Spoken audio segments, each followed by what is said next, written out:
आज मैं एक ऐसी शख्सियत से आप लोगों को रूबरू करा रहा हूँ, जो कि बहुआयामी है, बहुप्रतिभा की धनी है और आज की तारीख में जर्मनी में रह रही हैं।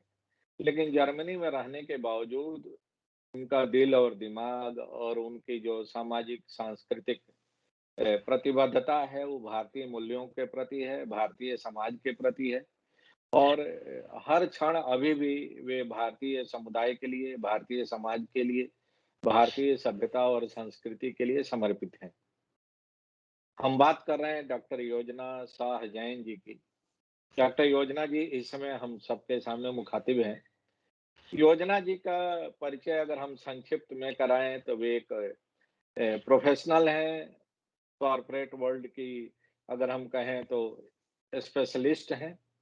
ग्लोबल नेटवर्किंग में उनको महारत हासिल है। इसके साथ ही वो एक साहित्यकार भी हैं और फार्माकोलॉजिस्ट भी हैं। तो इस तरह से हम कह सकते हैं कि डॉक्टर योजना की जो पर्सनैलिटी है वह तमाम प्रतिभाओं का उसमें एक समावेश है।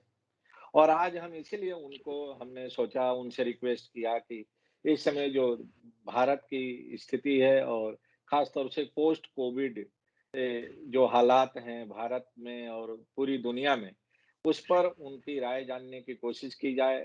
उनके क्या विचार हैं, क्या अनुभव हैं भारतीय परिवेश में और भारत और जर्मनी के संबंधों के बारे में और उनकी जो साहित्यिक रचनाएँ हैं, उनके बारे में।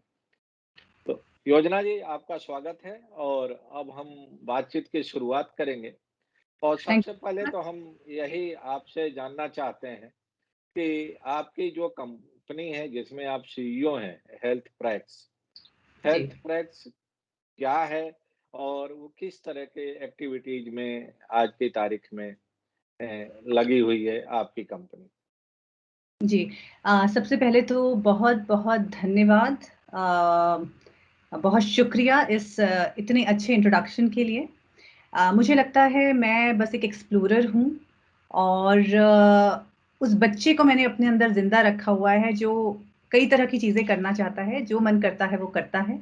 पर जो भी करता है वो पूरी शिद्दत के साथ करता है, पूरे पैशन के साथ करता है।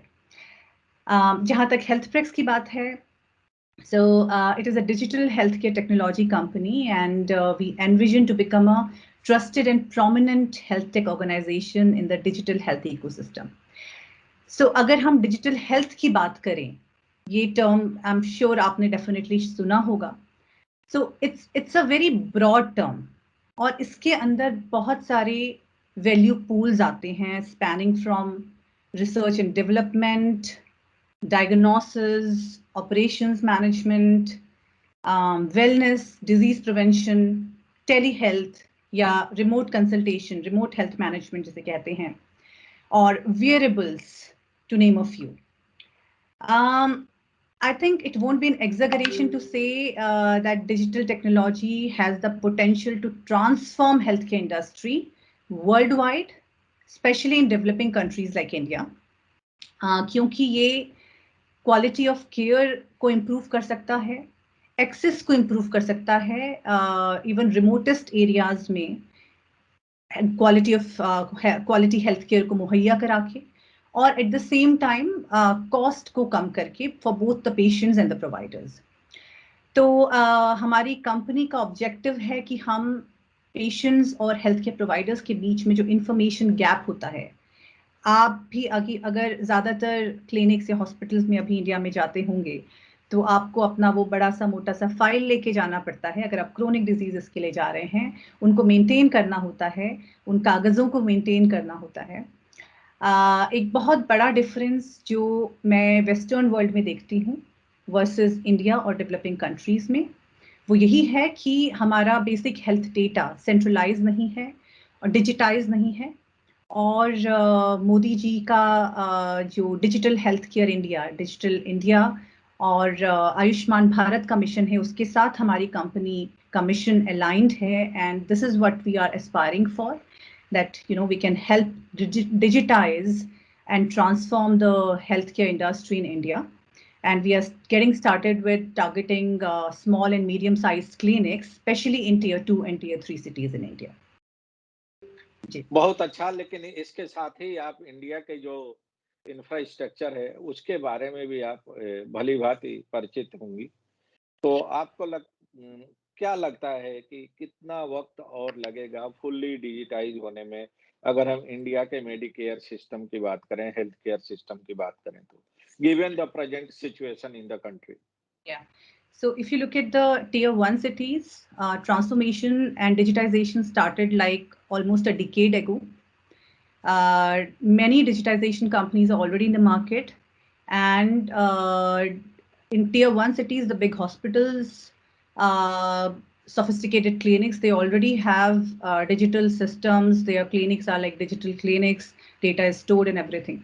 पर फिर भी Tier 2 cities जैसे मैंने बताया, वहाँ पे काफ़ी स्कोप अभी रहता है, और आप बिल्कुल सही कह रहे हैं, इंफ्रास्ट्रक्चर वाइज अभी बहुत बड़ा गैप है। लेकिन जब भी कोई ट्रांसफॉर्मेशन होना होता है, उसके लिए कदम तो बढ़ाने होते हैं, और वो कदम बढ़ने शुरू हो गए हैं। और कोविड के टाइम पे स्पेशली हमने देखा, लोगों ने महसूस किया, डॉक्टर्स ने महसूस किया कि रिमोट कंसल्टेशन कितना ज़रूरी है। तो आपाधापी में उस समय किया गया, लेकिन वो तरीके से होना चाहिए था। तो तरीके से होने के लिए आपके पास सिस्टम्स होने चाहिए, और पूरी दुनिया ने महसूस किया कि एपिडेमियोलॉजिकल स्टडीज़ कितनी ज़रूरी हैं। अगर हम बेहतर तैयार होते तो शायद हम इस पैंडेमिक को थोड़ा-सा और बेहतर तरीके से हैंडल कर सकते थे। तो गैप अभी है, लेकिन अगले 5 से 6 साल के अंदर जो मोदी गवर्नमेंट के एफर्ट्स चल रहे हैं, बहुत सारी प्राइवेट कंपनीज़ हमारे जैसे हमारे एफर्ट्स चल रहे हैं, I am sure you will see a lot of difference in even in remotest areas, remotest healthcare system in India in terms of digitization.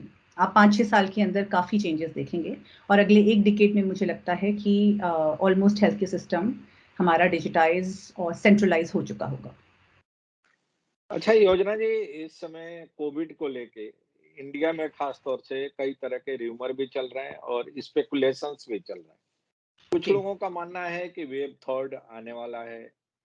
Maharashtra सरकार ने तो अनाउंस भी कर दिया कि वेव थर्ड आ चुका है जी। महाराष्ट्र में। मैं आपसे ये समझना चाह रहा हूँ, एक प्रोफेशनल के नाते और फार्माकोलॉजिस्ट के नाते, कि आप लोग क्या फोरसी कर रहे हैं? किस तरह का आप लोगों का अनुमान है कि क्या इंडिया में या जर्मनी में वेव थर्ड आने वाला है? और अगर वेव थर्ड आता है तो कब आ सकता है?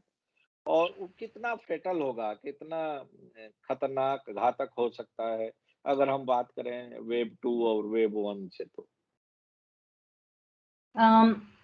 I'm not a virologist, so I won't be able to comment very precisely on this question.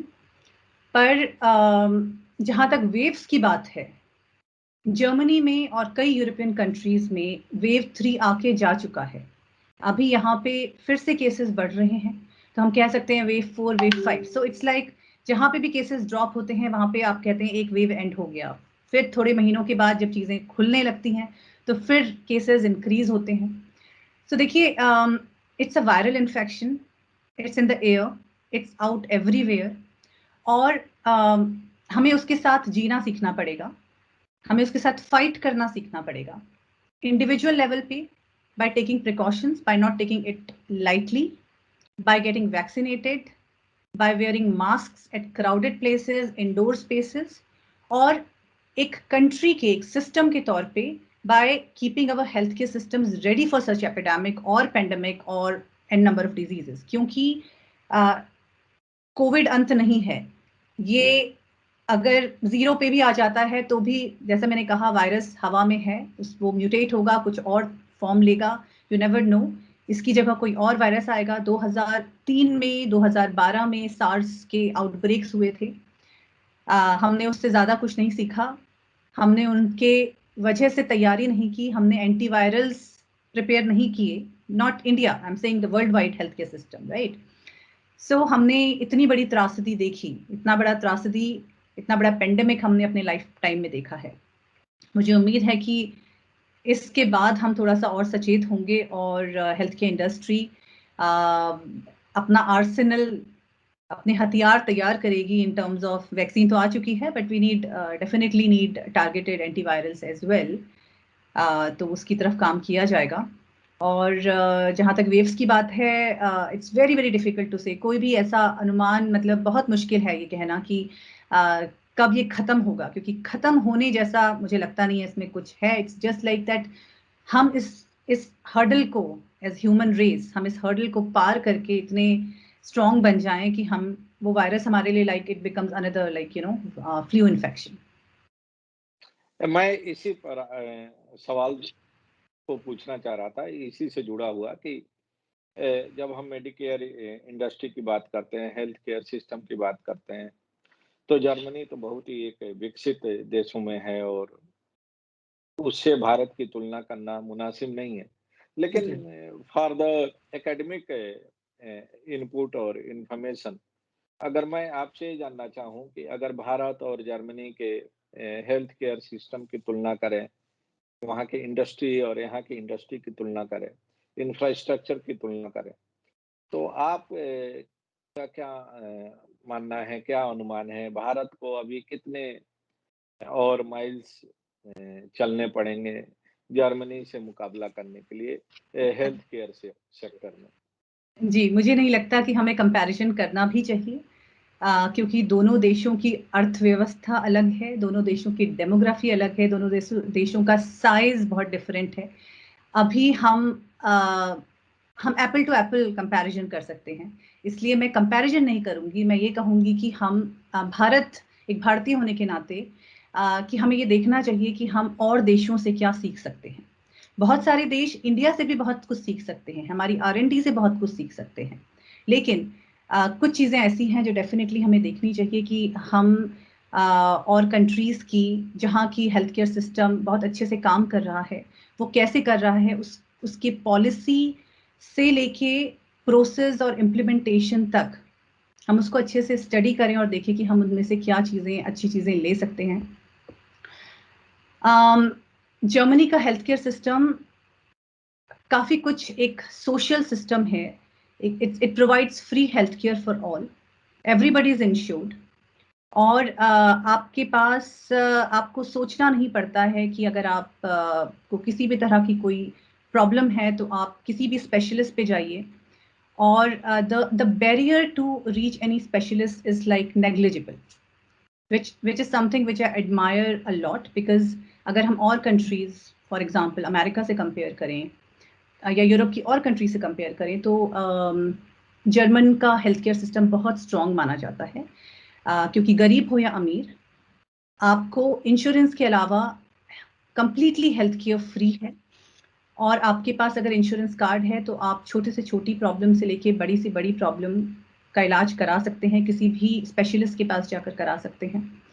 और ये एक बहुत बड़ी पीस ऑफ माइंड प्रोवाइड करता है किसी भी सिटीजन को कि वो कभी भी अपनी बीमारी के कारण बैंकरप्ट नहीं होगा। राइट। जी। मैं थोड़ा-सा कल्चरल रिलेशंस की भी बात करना चाहता हूँ आपसे और उनकी सिमिलैरिटी की बात करना चाहता हूँ। ठीक इंडो है। जर्मन कल्चरल और सोशियो जो रिलेशंस हैं, वो उसमें क्या-क्या समानता आप देखती हैं? देखिए, as a resident of Germany for last many years, एक चीज़ जो मुझे लगती है, and I really respect a lot in Germany, is that this is a very equal society, gender based equality, freedom of speech, freedom of expression, following your own way of life, चाहे वो religious choice की बात हो, चाहे culture practice करने की बात हो, चाहे सेक्सुअल प्रेफरेंसेस की बात हो, करियर चॉइसेस की बात हो, and what not. I mean it's very very equal society. I haven't seen anywhere in the world, I think I have visited so many countries, so much of gender equality as I see in Germany, and I really appreciate that, and I wish कि India में हम उस स्तर की gender equality को ला सकें। Not only in terms of कि हर कोई की मेल फीमेल सब हर तरह की जॉब्स कर सकते हैं। सोसाइटी का जो फैब्रिक है, जो अपब्रिंगिंग है बच्चों की, everywhere it's very very like gender neutral, it's very gender neutral. In terms of culture, Indo-German cultural relationships. I'm not an expert, subject matter expert in this area. लेकिन जैसे मैंने कहा कि यहाँ पे इतने साल रहने के बाद, और क्योंकि मैं भारत से भी अभी मेरी बहुत जुड़ाव है, बल्कि मैं कहूँगी कि जितना इंडिया में रह के जुड़ाव नहीं था, उतना यहाँ आके हो गया है। और मैं एम्बेसी के प्रोग्राम्स में भाग लेती रहती हूँ। बहुत सारा हमारी इंडियन बड़ी सी कम्युनिटी है, हम बहुत सारे फेस्टिवल्स मनाते हैं, बहुत सारे जर्मन फ्रेंड्स भी हैं। इंडीड मेरी अपनी कंपनी में हमारे कलीग्स बहुत सारे जर्मन हैं। तो मुझे लगता है कि जर्मनी में इंडियंस के लिए काफ़ी रिस्पेक्ट है। इंडियन कल्चर, फूड, इन सब को लेके वो लोग काफ़ी उत्साहित नज़र आते हैं। And among many other immigrants from different countries residing here, Indians are seen in good light. They are seen as like disciplined, law-abiding, qualified professionals. और अभी यहाँ पे स्किल डिफरेंस भी है, तो इस वजह से there is a possibility that like they are very much open for the skill to come in and help them here, not only from India but from so many other countries in the field of manufacturing, in the field of information technology. There are so many jobs out there. So overall मुझे लगता है कि Indo-German relationships are really very good at this point of time and getting stronger with time. योजना जी, हम global history के student रहे हैं और हम लोगों ने ग्लोबल हिस्ट्री में जो जर्मनी के बारे में पढ़ा था सदियों पहले, उस जर्मनी में और आज की जर्मनी में बहुत बदलाव है। बहुत और बदलाव शायद जर्मनी के लोगों ने ही उस अपने पुराने इतिहास को बदला और जो मानवता के लिए बेहतर था, जो मानव समाज के लिए बेहतर था, उसको अपनाया। और बिल्कुल इसलिए जर्मनी आज एक दुनिया के उसमें एक अलग मुकाम हासिल कर चुका है, एक अलग उसकी रिस्पेक्ट है। जी। आपको लगता है कि भारत में पिछले कुछ वर्षों से जिस तरह से घटनाएँ हो रही हैं, जिस तरह की सोशियो पॉलिटिकल, इकोनॉमिक बदलाव देखने को मिल रहा है, वह आने वाले टाइम में भारतीय समाज के लिए या ग्लोबल लेवल पर भारत को एक महत्वपूर्ण स्थान दिलाने में मददगार साबित हो सकता है?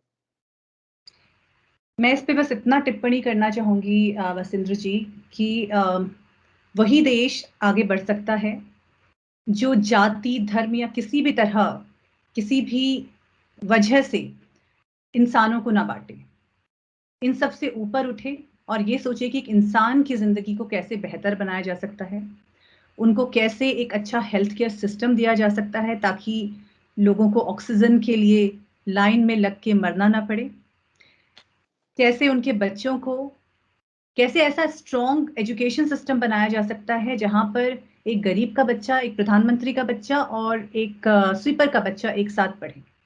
वो एक आइडियल सोसाइटी है, ना कि ये कि हम एक मुस्लिम राष्ट्र बनाएं या हिंदू राष्ट्र बनाएं या जैन राष्ट्र बनाएं। ये सब किसी भी तरह से किसी भी राष्ट्र को कभी मदद नहीं कर सकता। मेरे ख्याल से अब इससे ज़्यादा मैं कहना जी, चाहूँगी। मैं अब थोड़ा-सा आपके जो साहित्यिक आपका कॉन्ट्रिब्यूशन है, साहित्यिक रुझान है, उसके बारे में मैं चाहता हूँ कि आप साझा करें अपने उन अनुभवों को कि एक कॉर्पोरेट वर्ल्ड में रहते हुए, एक मेडिकेयर इंडस्ट्री सेक्टर में रहते हुए भी आपका लगाव और जुड़ाव साहित्य से बना हुआ है। और आपने जो किताबें लिखी हैं, उसके बारे में आप कुछ जानकारी साझा करेंगी? जो अभी हाल में एक आपकी किताब आई है, इमली का चटकारा, उसके बारे में और जो एक पहले आ चुकी है मार्केट में, उसके बारे में? जी, बिल्कुल। बहुत-बहुत धन्यवाद ये प्रश्न पूछने के लिए। अ, मैं बचपन से लिखती थी और अब मुझे रियलाइज़ होता है कि शायद राइटिंग इज़ माय कॉलिंग। पर क्योंकि मैं पढ़ाई में भी अच्छी थी तो उसमें भी आगे बढ़ती गई और अम, अच्छे पोज़ीशंस पे रही। अब एक समय पे आके ऐसा लगा कि मैं ज़िंदगी में खुद को तभी जस्टिफ़ाई कर पाऊँगी जब मैं असल में लोगों की ज़िंदगी को छूऊँ और कुछ वैल्यू ऐड करूँ सिस्टम में। और वो मैं किसी 9 टू 5 की कॉर्पोरेट जॉब में नहीं कर पाऊँगी। So I came out of that, leaving that cushioned high salary job behind. I left that and came into this and started the company. और आज मैं बहुत खुश हूँ कि मैं एटलीस्ट कोशिश कर पा रही हूँ जो मैं करना चाहती थी, और सिस्टम में छोटा सा ही सही लेकिन अपना योगदान कर पाऊंगी। बचपन से राइटिंग को मैंने हमेशा परस्यू किया, और मुझे लगता है बहुत आपका जो भी पैशन है, जो भी आपको करना अच्छा लगता है, रिगार्डलेस ऑफ कि आपका प्रोफेशन क्या है, उसको हमें कंटिन्यू रखना चाहिए। क्योंकि आप अगर देखें बचपन में हम कैसे होते हैं, हम स्कूल में इतने सारे सब्जेक्ट्स पढ़ते हैं, राइट, जिनका आपस में कोई रिलेशन नहीं होता। मैथ्स का सब्जेक्ट भी होता है, ज्योग्राफी चल रहा है, हिस्ट्री चल रहा है, बायोलॉजी चल रहा है, और बच्चे उन सबको एंजॉय करते हैं। लेकिन जैसे जैसे हम बड़े होते जाते हैं, हमारी मल्टीटास्किंग की एबिलिटी शायद कॉम्प्रोमाइज हो जाती है। हम कि एक ही चीज में हम रहें तो अच्छा है, जबकि स्पेशलाइज्ड हो जाता है, स्पेशलाइज्ड हो जाते हैं, जो होना भी चाहिए। लेकिन अगर आप को लगता है कि किसी चीज को करने से आपको बहुत खुशी मिलती है, तो उसको आपको जरूर करना चाहिए, क्योंकि वो आपकी जिंदगी में उस मिठास का काम करेगा जो आपकी जिंदगी को मीठा बनाएगा, या उस फ्लेवर का काम करेगा जो आपकी जिंदगी में चटक लेकर आएगा और एक मसाला ऐड करेगा, और आप जिंदगी को खुल के जिएंगे। तो राइटिंग एंड स्पीकिंग, ये सब मेरे लिए इस तरह का ही है, इसलिए मैंने इसे लगातार हमेशा जारी रखा, काम के साथ जारी रखा, और कभी भी ऐसा नहीं लगा कि बहुत बर्डनसम है, क्योंकि वो आते जाते चलते फिरते रातों में कुछ याद आ गया, लिख दिया, ऐसे चलता था। लेकिन अब जो लोगों से रिएक्शंस मिल रहे हैं, अब तक मेरी 3 किताबें आ चुकी हैं, ये मेरी तीसरी किताब है। पहला एक साझा संकलन था, दूसरा एक एकल काव्य संग्रह था जो भारतीय ज्ञानपीठ से प्रकाशित हुआ था। उसके लिए मुझे it was pretty critically acclaimed, और उसने मुझे एक लेखिका की तरह स्थापित किया। लोगों ने मुझे जानना शुरू किया, पहचानना शुरू किया। और अब मैंने अपना हाथ ट्राई किया है स्टोरी राइटिंग में। तो ये जो किताब आई है, दैट्स अ स्टोरी कलेक्शन। ये मेरा पहला कहानी संग्रह है जो प्रभात प्रकाशन से प्रकाशित हुआ है। आई एम रियली हैप्पी, क्योंकि प्रभात प्रकाशन सबसे पुराने प्रकाशनों में से आता है, और उनके ज़रिए आना मुझे लगता है कि मुझे एक अच्छी पहचान देगा। अब तक कहानियाँ जिसके भी हाथों में गई हैं, उन्होंने उसे सराहा है, सो आई एम रियली ऑब्लाइज्ड। और ये कहानियाँ मैंने पिछले 3-4 साल में लिखी हैं। धीरे कहानियाँ आती गईं, और फिर एक दिन मुझे लगा कि हाँ, एक किताब का मटेरियल मेरे पास रेडी है, तो क्यों ना किताब के लिए कोशिश की जाए। और इस तरह से कुछ महीनों में ये किताब आज हमारे सामने है। तो जी, तो बस मैं यही कहूँगी कि ठान लीजिए तो कुछ भी नहीं मुश्किल, ठान लीजिए तो कुछ भी नहीं मुश्किल, बस अपने अंदर एक दशरथ मांझी को जगाइए। ठान लीजिए तो कुछ भी नहीं मुश्किल, बस अपने अंदर एक दशरथ मांझी को जगाइए। पर्वत खुद रास्ता छोड़ देंगे एक रोज, अपनी मेहनत की छेनी बशिद्दत चलाइए। अपनी मेहनत की बहुत अच्छा। शिद्दत एक चलाइए। और चीज मैं आपसे जानना चाह रहा था कि आपने बहुत अच्छा दशरथ माझी का एक एक प्रतीक के रूप में उदाहरण दिया है। आपका संबंध उत्तराखंड से भी रहा है। जी, मैंने आपका प्रोफाइल स्टडी किया तो उसमें आपकी पढ़ाई उत्तराखंड के भी हेमवती नंदन बहुगुणा यूनिवर्सिटी जी, से हुई है। आपकी इन कहानियों में जो कोई न कोई प्रतीक होगा, कोई न कोई सामाजिक चरित्र होगा, कैरेक्टर होगा, जिसको आप केंद्रित करके या जिसके इर्द-गिर्द आपने इन कहानियों को लिखा होगा। तो वो किस तरह के लोग हैं, किस तरह के पात्र हैं, जिनको कि आप जिनके ज़रिए आप अपने फीलिंग्स को, अपने थॉट्स को आप समाज में पहुँचाना चाहती हैं? जी। मैं बस थोड़ा-सा पिक करूँगी, क्योंकि मैं चाहती हूँ कि आप भी और बाकी लोग भी किताब को लें और उसे पढ़ें और इसके चटकारों का ज़ायका लें। 12 कहानियों का संकलन है, जिनमें से 10 कहानियाँ फीमेल सेंट्रिक हैं, और फीमेल्स भी अलग-अलग तबके की फीमेल्स, अलग-अलग सोशियो इकोनॉमिक स्टेटस की फीमेल। एक तरफ एक कॉर्पोरेट वुमन है, उसकी लाइफ़ के क्या चैलेंजेस हैं, वर्सेस एक गांव से एक कोई औरत है, उसकी ज़िंदगी के क्या चैलेंजेस हैं। ऐसा नहीं है कि सारी कहानियों में आपको नारी की व्यथा दिखाई देगी। बहुत सारी कहानियाँ ऐसी भी हैं जिनमें मुझे लगता है फीमेल एक बहुत ही कॉम्प्लिकेटेड क्रिएचर है जो ईश्वर ने बनाया है, और अलग-अलग तरह के लोगों के जज़्बातों को कहानियों के माध्यम से मैंने कहने की कोशिश की है। इसमें कहानी जो आपने, क्योंकि उत्तराखंड की बात की, केदारनाथ डिज़ास्टर को टच करती है, और एक छोटी-सी बच्ची की कहानी है जो हिमालय खुद कह रहा है। तो ये कहानी मेरे दिल के बहुत करीब है, और उस त्रासदी के समय हम छोटे ही थे, मतलब उस समय मैं उतना ज़्यादा नहीं लिखा करती थी, और बहुत समय के बाद, उस त्रासदी के बाद मैंने अपनी कलम उठाई क्योंकि मुझसे रहा नहीं गया, और वो एक कहानी के रूप में निकला जो भी मेरे दिल के जज़्बात थे। तो जी, I think it would be really nice कि आप भी उस किताब को पढ़ें और फिर अपनी प्रतिक्रिया दें कि आपको कैसी लगी। जी। योजना जी, आपने दशरथ माझी का ज़िक्र किया है और दशरथ माझी भारत में जो झारखंड स्टेट है, वहाँ से वो आते हैं। आपको झारखंड के जो वहाँ की जो ट्राइबल लाइफ़ है, जो वहाँ की जो सोशल, कल्चरल चैलेंजेज़ है, उसके बारे में भी आपने अपने किताब में कहीं कोई ज़िक्र किया है क्या? स्पेसिफिकली झारखंड से तो नहीं, लेकिन मेरा दिल बहुत ट्राइबल्स दुखता की ज़िंदगी है। ट्राइबल्स की ज़िंदगी पर कभी कुछ आपने लिखा? मैं ज़रूर लिखना चाहूँगी, पर उसके लिए मैं पहले वहाँ पे ट्रैवल करना चाहूँगी, वहाँ पे रहना चाहूँगी, उनकी ज़िंदगी को समझना चाहूँगी। जैसे मैंने कहा, ये कहानियाँ 3-4 साल उस दौरान लिखी गई हैं जब मैं अपनी फैमिली सँभाल रही थी, और जॉब कर रही थी, और यहाँ पे आने के बाद भी कुछ कहानियाँ गढ़ी गई हैं। तो ये आम ज़िंदगी की कहानियाँ मुझे लगता है जो हमारी रोज़मर्रा की हैं, लेकिन हम उनको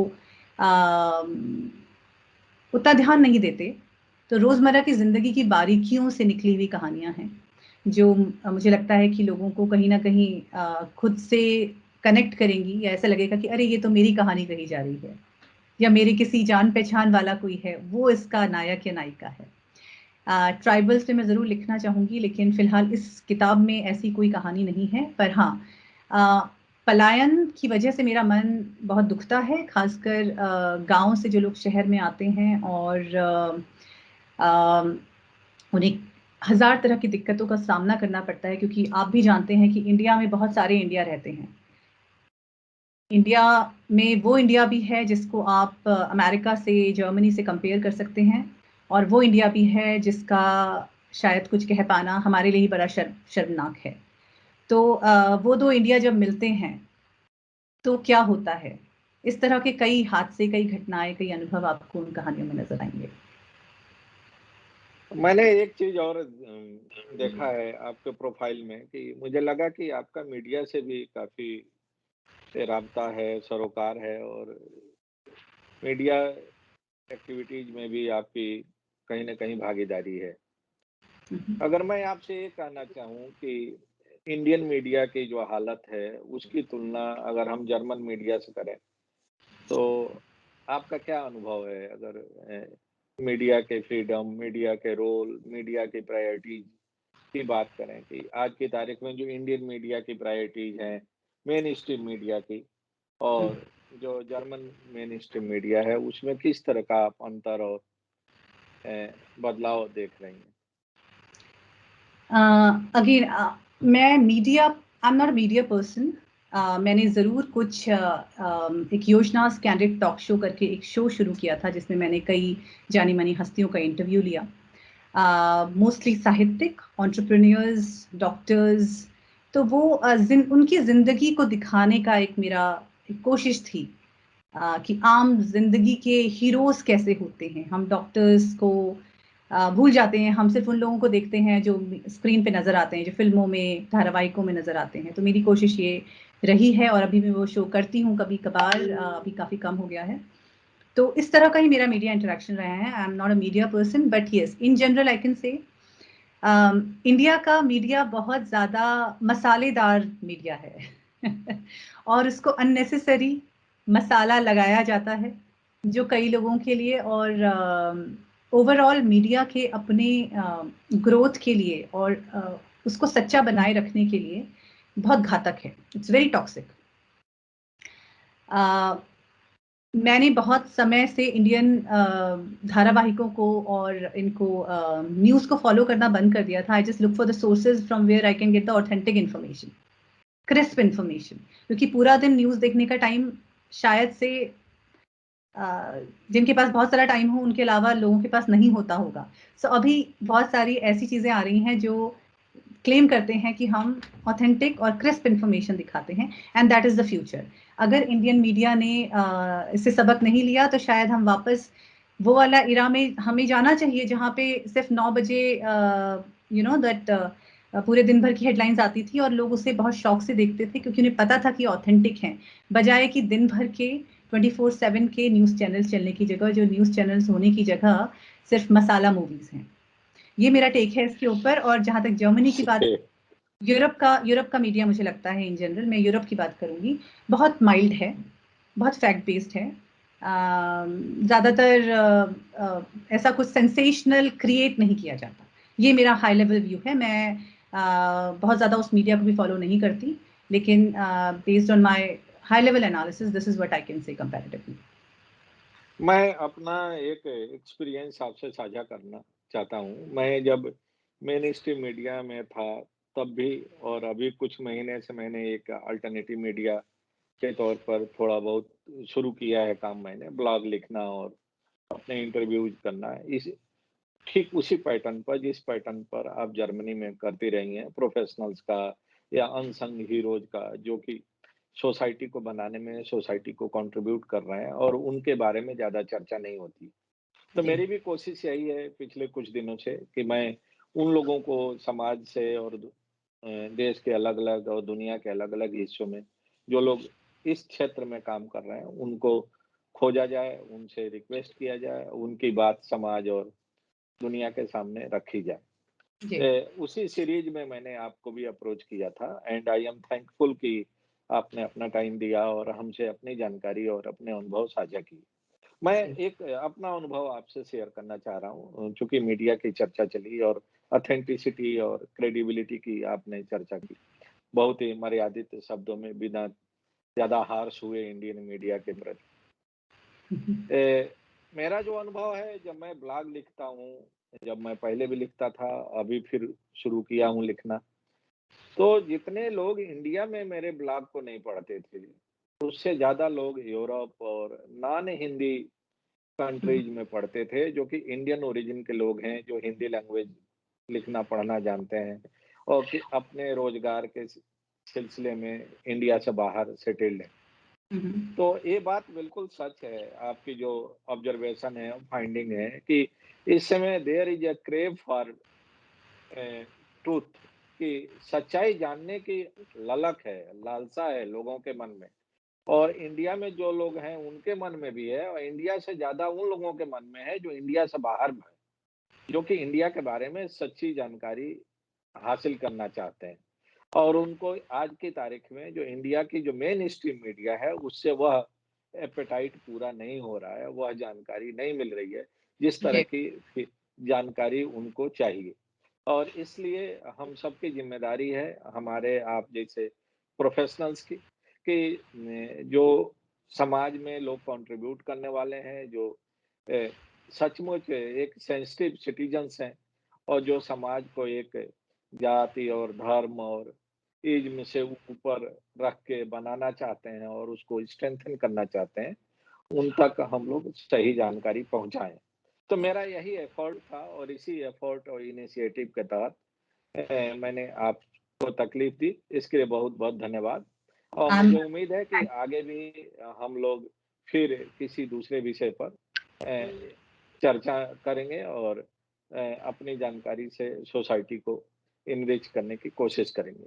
बहुत-बहुत या धन्यवाद। जी, थैंक यू। बहुत-बहुत धन्यवाद आपके एफर्ट्स के लिए। आपको बहुत-बहुत कांग्रेचुलेशंस। और मुझे पूरी उम्मीद है जब जब इंसान पूरी ऑनेस्टी के साथ कुछ काम करता है, कुछ नया करने की कोशिश करता है, तो अड़चनें भी आती हैं। लेकिन बहुत-बहुत शुभकामनाएँ आपके सारे एफर्ट्स के लिए and thank you so much again for calling me on this show. I am really obliged and privileged. Thank you. Will meet soon again. Thank you. नमस्कार। नमस्कार।